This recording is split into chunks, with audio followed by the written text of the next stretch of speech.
I like to do, and this is kind of my own way of doing ear candles, is I'll get a disposable pie plate and I'll take my scissors and just stab a hole in the middle of it. And then I'll make it just big enough with the scissors that I can put the ear candle through, just so that I can fit it in Lyle's ear. This is one of the fail-safes, how I make sure that the burning ear candle does not end up burning his hair. Okay, so in addition to this, I'm going to put the end of this in Lyle's ear, and then I'm going to light the end of this ear candle on fire. Just to be safe, we're going to actually cover up his hair, except for right where we need injure him. We want to put it in. It doesn't have to go in super deep. And how's that feel, Lyle? Feels great. Okay. It's not poking you? Nope. Now I'm going to flatten this down. I'm going to get this as close to his ear as possible. This is going to be one of the protections. And then we're going to light this on fire.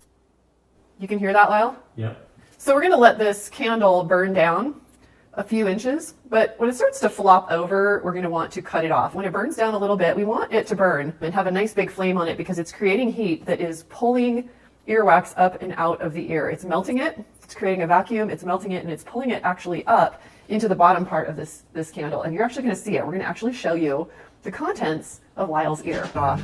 And that's what I have this pie plate for, is so that in case when I clip this off and put it in water, in case it falls off, it's going to fall off into the pie plate.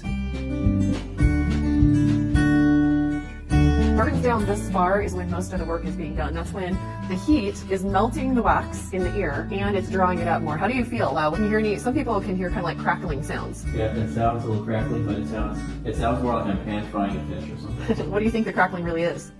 Probably choking down my ears. Yeah. Okay, so now we're getting down to the bottom, and I'm starting to feel it on my fingers. So I'm going to grab the white part right here, and I'm going to carefully, you don't move, Lyle. I'm pulling it out here, and I'm going to douse this, but I'm going to save the white part. So we'll cut off the burned part, and then most ear candles have a wrapping, and you can just actually just unwrap it here. Okay, so that's probably the least earwax I've ever seen come out of anybody's ear doing ear candling. But you can see that's quite a bit. That could really affect your hearing, that amount of wax in your ear.